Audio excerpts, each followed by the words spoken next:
Block पे जब आप नॉमिनेशन कराने गए थे तो हम देखें जो आपका एम्बिशन था इस पंचायत को डेवलप करने के प्रति, वो काफ़ी अहम मुझे दिखाई पड़ा। इसीलिए आज हम आपके दर पे आए हैं। एक्चुअल यहाँ पे आप दौरा किए हैं पंचायत का, लगभग दौरा करने से आपको क्या क्या कमी दिखाई दे रही है? अभी तो फ़िलहाल मेरा बहुत दौरा हुआ है, यहाँ से लेकर राजेंद्र नगर तक हम आए गए हैं। जी। तो कमी की तो पूछिए मत, बस कमी ही है। कहीं पे भी जाने के बाद ऐसा नहीं लगा कि हाँ हम बहुत सर्टिफाइड हैं, बहुत संतुष्ट लगे हम। जहाँ भी हम गए, आप यहाँ से चल करके जितने रोड हैं उनको देख लीजिए। शिक्षा व्यवस्था पे अगर आप नज़र डालिएगा तो सरकारी स्कूल को देखिए, स्थिति उसी जर्जर स्थिति में है। अच्छा, आप पंचायत भवन चले जाइए, वहाँ ना आपको पंखा मिलेगा जहाँ महिलाएं अपना संगठन बना बुलाती हैं, बैठती हैं, और लॉकडाउन में उनका काम हो रहा था। तो वहाँ भी जाइए तो वही हालत है। आपको आप आधा घंटा से ज़्यादा आप वहाँ बैठ नहीं सकते हैं। ना पंखा की व्यवस्था है, ना पानी की व्यवस्था है। जी, आप पंचायत भवन जाएं, आप जाकर के वहाँ भी एक बार देखें तो आपको समझ में आएगा। इस पंचायत भवन से लेकर के जब आगे हम राजेंद्र नगर में गए सामुदायिक भवन में, वहाँ भी वही हाल है। हाँ, वहाँ थोड़ी स्थिति बेहतर है यहाँ से। और इस पंचायत भवन में तो आप पहुंच जाएं वही बहुत बड़ी बात है, क्योंकि वहाँ से वहाँ पहुँचने में आपको इतना गंदगी का सामना करना पड़ेगा। शिक्षा को लेकर शिक्षा की स्थिति तो सरकारी स्कूलों की वही है। अच्छा। जो शिक्षक पढ़ाने आ रहे हैं उनको सिर्फ अपने ड्यूटी और अपने वेतन से मतलब होता है। वेतन भोगी जो क्या पढ़ रहा है, हाँ, कुछ नहीं, वो शिक्षक को उन सब चीज़ों से कोई मतलब नहीं है। जी। आप एक बार स्कूल जाएं, दौरा करें, बच्चों से पूछें तो आपको समझ में आएगा कि वहाँ के शिक्षक जो है सिर्फ अपना। कुछ दिन पहले यहाँ मामला भी आया था ना? जी, कुछ दिन पहले यहाँ स्कूल में पढ़ाई का मामला आया हुआ था, जहाँ बच्चे पढ़ाने दबंगई चल रही थी। वहाँ एक ही परिवार के सारे लोग हैं, शिक्षक भी वही हैं, वहाँ जो शिक्षा मित्र का जो खाना बनता है, जो खिलाया जाता है, सब सारे लोग वही है। अब आपस के ही सारे गठबंधन से हैं, सारे एक ही परिवार के सारे लोग हैं। तो इस तरह का कुछ मामला सामने आया था। अच्छा, आप पढ़ी लिखी हैं, एक संपन्न परिवार का हैं, लेकिन फिर भी आप इस मुखिया बनने जा रहे हैं, हम समझ में नहीं आ रही है हमको। मुखिया बनने का तो मुख्य मुद्दा हम आपको बता ही चुके। डेवलपमेंट है, एजुकेशन डेवलपमेंट है, रूरल डेवलपमेंट है, एजुकेशन है, गर्ल प्रोटेक्शन है, वुमेन प्रोटेक्शन है, इन सब चीज़ों पे ध्यान देने के लिए, क्योंकि निकलने के बाद पता चलता है ना कि कहाँ पर कमी है। अच्छा। तो जब निकलिएगा आप बाहर तो आपको चीज़ों को पता चलेगा। ऐसे तो मेरा लाइन ही है एजुकेशन का, टीचर का लाइन है मेरा, लेकिन फिर भी जब यहाँ से बाहर निकले तो बहुत कमी है। तो हमको ऐसा लगा कि अगर सरकारी शिक्षक ना बन करके अगर इस लाइन में भी हम उतरते हैं तो ये भी समाज सेवा के लिए बहुत बड़ी चीज़ है। समाज सेवा करने का जो है कि मन में आपका विचार आया कि बहुत अच्छा चीज़ है। अगर समाज सेवा के आप नज़र से देखेंगे तो अगर सिर्फ पैसा कमाने का आप इसको मुद्दा बना लेंगे कि सरकारी फंड आता है और हमको खाना है, तो ये गलत है। अगर आप अच्छे मतलब नियत के साथ निकलेंगे तब ये बहुत अच्छी चीज़ है। लेकिन एक बात है शबनम जी कि मुखिया बन के आपका जो एंटी कमेंसी 5 साल में क्रिएट होगा, आप हर लोगों को जो है कि लाभ नहीं दे सकते हैं, ये बात आप भी समझ रहे हैं। जी, ये आलोचना भी काफ़ी आपको आलोचना का तो सामना करना पड़ेगा, लेकिन कोशिश करेंगे कि जितना हमसे जितना हो सके जी। लोगों से जुड़ करके उनकी समस्याओं को समझे, उन तक पहुँचे। आप घर से निकलेंगे नहीं तो आप समझेंगे कैसे कि लोगों को तकलीफ क्या है। हम लोग लोगों से जुड़ने की कोशिश कर रहे हैं, एक दूसरे कम्युनिकेशन। कोई गरीब आपको आके घर मांगेगा, उसका नाम सेक डाटा में नहीं है, बीपीएल लिस्ट में नहीं है, आप उनको घर कैसे दीजिएगा? सबसे पहले तो ये दलाली ख़त्म करना पड़ेगा। ये जो सिस्टम है कि मेरे ही घर के अच्छे अच्छे लोगों का नाम को लोग लिस्ट में डाल देते हैं और उसका सारा फायदा अच्छे परिवार वालों को जा रहा है। तो पहले सारा लिस्ट निकालना है, जांच करना है कि किनको जाना चाहिए, वृद्धा पेंशन किनको जाना चाहिए, या जो आप लोग बोलते हैं गरीबी रेखा से जो नीचे का जो पेंशन जाता है, ये सब किनको जाना चाहिए, लिस्ट निकाला जाता है, लिस्ट में देखा जाता है नाम। मैं अभी बात कर रहा था तो अब पता चला कि एक वृद्धा महिला है जिनको पेंशन नहीं मिल पाया, उनकी पहुंच जो है कि मुखिया तक नहीं है, वार्ड तक नहीं है, हो सके वो दलाली नहीं दे पाई, रिश्वत नहीं दे पाई, इस वजह से वो मतलब पेंशन से वंचित हो गए। लेकिन इस तरह का जो काम है जो होते आया है, इस पर पूरा लगाम आप लग रहा है कि लगाएंगे? इसी लगाम को कसना है, ध्यान देना है चीज़ों को, और लोगों से जुड़ना है। सबसे बड़ा चीज़ है कि आप घर बैठे आप सोचिएगा कि अब हम जीत गए या कमान अगर मेरे हाथ में आ गया तो अब हम आराम से बैठ जाते हैं। अब किसको क्या तकलीफ है इससे हमको कोई मतलब नहीं है, ऐसा सिस्टम से नहीं चलेगा। पंचायत में एक बहुत बड़ी समस्या होती है कि बुजुर्गों को पेंशन, आजकल बेटा बेटी जो है कि एकदम इस तरह कमाई नहीं है, माँ बाप का ख्याल नहीं रख पाते हैं। लड़कियों की सुरक्षा के लिए हम चाहेंगे कि जितनी पूर्वी पंचायत में जितना मेरा है, हर जगह स्कूल के पास हर जगह कम से कम सीसीटीवी लगवा दिया जाए जी ताकि लड़कियों को सिक्योरिटी मिले।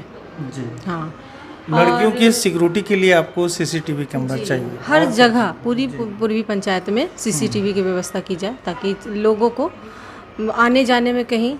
बाकी शबनम जी, इस पंचायत में आप घूमती हैं फिरती हैं, आजकल मुसलमान जो समाज है शिक्षा का दर उसमें घटा और लोग नशाखोरी में, जुहाड़ी में, ये सब में ज़्यादा जा रहा है। आपका पंचायत इस सब चीज़ में ग्रस्त तो नहीं ना है? जी, पर हमारा पूर्वी पंचायत तो नशाखोरी में बहुत है। बहुत है। इसका नशा मुक्त बनाने के लिए एक अभियान चलाया जाता है, नशा मुक्त केंद्र बनाया जाता है। तो हम चाहेंगे कि इस तरह की व्यवस्था की जाए, नशा मुक्त बनाया जाए पंचायत को। मतलब आप अगर जीतेंगे तो निश्चित है कि यहाँ नशाखोरी जो है या जो भी है इस सबको बंद करें। जी, अवैध जो सामानों की बिक्री है उस पर रोक लगाना ज़रूरी है और नशा मुक्ति केंद्र पर ध्यान देना ज़रूरी है। लोगों को इससे बाहर निकालना, नशा मुक्त बनाना है पंचायत को। लेकिन एक कहीं ना कहीं अगर मुसलमान समाज को देखा जाए तो ये बहुत बड़ी बात है कि आजकल मुसलमान बच्चे जो हैं वो कहीं ना कहीं गलत संगत में पड़ के इस तरह नशा का आदी हो रहे हैं और इसको लेकर आप लगाम लगाएंगे, ये बहुत बड़ी बात है इस पंचायत के लिए। और क्या मतलब स्वास्थ्य को लेकर कुछ बोलिएगा? स्वास्थ्य को लेकर के एक तो किसी भी तरह की यहाँ स्वास्थ्य केंद्र नहीं है, किसी भी तरह का कोई स्वास्थ्य केंद्र नहीं है। यहाँ पे इतने बड़े दो पंचायत सटे हुए हैं, स्वास्थ्य केंद्र अच्छा नहीं है। कोई भी यहाँ पे ऐसा स्वास्थ्य केंद्र नहीं है। यहाँ कोई आप लोग समझ सकते हैं भैया कि ये पूर्वी और पश्चिमी जो दो पंचायत है ये दोनों सटा हुआ है। स्वास्थ्य का जो है कि केंद्र जो है वो नदारत है। और बताइए कि पंचायत में अधिकतर लोग जो हैं कि गरीबी में जी रहे हैं, तो इनके स्वास्थ्य के लिए ध्यान में रखना होगा क्योंकि किसी भी व्यक्ति हैं, वृद्ध हैं, बच्चे हैं तो उनका तबीयत अगर अचानक ख़राब हो जाता है तो यहाँ से कितनी भी जल्दी कोशिश करें तो हमें कोऑपरेटिव जाना पड़ता है। तो हम चाहेंगे कि मोहल्लों में ऐसा मोहल्ला बनाया जाए, मोहल्ला क्लिनिक जिसको बोला जाता है, ऐसा बनाया जाए जिसमें कम से कम फर्स्ट एड जिसको बोलते हैं उसकी इलाज की व्यवस्था की जा सके। जान ना जाए यहाँ से जाते जाते लोगों की मृत्यु ना हो। हाँ, तो स्वास्थ्य की व्यवस्था यहाँ उप जो केंद्र बनाया जाता है स्वास्थ्य के लिए, स्वास्थ्य केंद्र जो बनाया जाता है वो बन रहे कि कम से कम लोगों की मृत्यु ना हो। बच्चे जो छोटे बच्चे होते हैं इतने बीमार हैं, जाते जाते उनकी मृत्यु हो जाती है रास्ते में, उस तरह का केस हुआ है क्या? जी, बहुत केस इस तरह के हुए हैं। एक तो रास्ता आप देख ही रहे हैं, यहाँ से वहाँ तक जाते जाते इंसान का हालत से बेहालत हो जाते, बदतर हो जाते हैं। तो यहाँ ऐसा ज़रूर बनाया जाए क्योंकि आबादी बहुत बड़ी है, 7-8 हज़ार की आबादी है पंचायत में। तो आप कोई ना कोई एक दिन मतलब औरत हैं, बच्चे हैं, बीमार पड़ते रहते हैं। तो ये बहुत ज़रूरी है कि वो स्वास्थ्य केंद्र बनाया जाए मोहल्ला क्लिनिक के नाम से। स्वास्थ्य केंद्र एक्चुअल बना हुआ है लेकिन उसमें सुविधा उपलब्ध नहीं है, ये कह सकते हैं आप? स्वास्थ्य केंद्र तो जहाँ तक हम दौरा किए हैं हमको कहीं भी ऐसा नहीं दिखाई दिया कि हाँ ये स्वास्थ्य केंद्र है या यहाँ किसी भी डॉक्टर की व्यवस्था है या नर्स की व्यवस्था है, इस तरह का कोई बेहतर नहीं दिखाई दिया। देखिए, लचर व्यवस्था पढ़ी लिखी होने से वो समस्या को किस तरह समझती है और किस तरह क्या करना चाहती है, ये बहुत बड़ी बात है।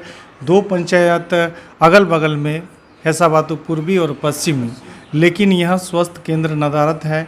अगर किसी को कुछ हो जाए रात में तो हॉस्पिटल ले जाते जाते उनकी जान चली जाती है। मैंने आपसे बहुत देर तक बात की, बहुत अच्छा लगा कि हमारे पंचायत की महिला जो सरकार 50% जो आरक्षण दी है महिलाओं को, उसमें हम आगे आते हुए एक एक्सपर्ट महिला के रूप में हम आपको देख रहे हैं।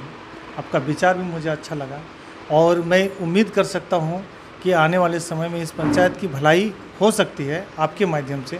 लेकिन अंत में आप क्या कहना चाहते हैं? अंत में सिर्फ मुझे कुछ बातें कहनी है ज़रूरी जी, जिसमें लोगों से मेरी अपील है कि 2-4 पैसे में ना जाएं, 400-500 दारू इन सब चीज़ों के पीछे ना भागें। अच्छा मुखिया चुने ताकि आने वाले 5 सालों तक आपके क्षेत्र का विकास हो। और इन सब छोटी चीज़ों के पीछे जा कर के लोग अपना आने वाले 5 साल को बर्बाद कर देते हैं। तो मेरा यही कहना है, लोगों से अपील है कि ऐसे लोगों को चुनो, क्योंकि इस बार आपको सबसे बड़ी चीज़ ये है कि आपको एक नहीं 2 मुखिया मिलेंगे। जी, ये मेरे शुरू से ज़ोर दे कर के कहूँगी, लोगों से अपील है मेरी कि आप फैसल को चुनें, क्योंकि आप फैसल को शुरू से जान रहे हैं कि वो किस तरह के हैं, और उनके साथ साथ मुझे भी काम करने का मौका मिल रहा है। तो इस बार आपको 2 मुखिया का सहयोग करना है और इन्हें आगे लाना है इस पंचायत के। यानी शबनम मलिक के साथ साथ फैसल मलिक जो काफ़ी समाज सेवी रहे हैं, और शबनम मलिक का ये कहना है कि आप एक मुखिया नहीं बल्कि 2 मुखिया चुन रहे हैं, क्योंकि सहयोग करने के लिए वो हमेशा आगे आए हैं लोगों का। जी, फैसल हमेशा से सहयोगी व्यवहार के हैं और लोगों को हमेशा मदद के लिए आगे आते हैं, और यही एक रीज़न है कि उन्होंने मुझे आगे किया। और अब हम लोग दोनों मिलकर के इस क्षेत्र में काम करेंगे और अपने पंचायत का उन्नति करेंगे। हम लोग दोनों मिलकर इस पंचायत में काम करेंगे। जो वंचित हैं उनको हम लोग जो भी है योजना का लाभ पहुंचाएंगे।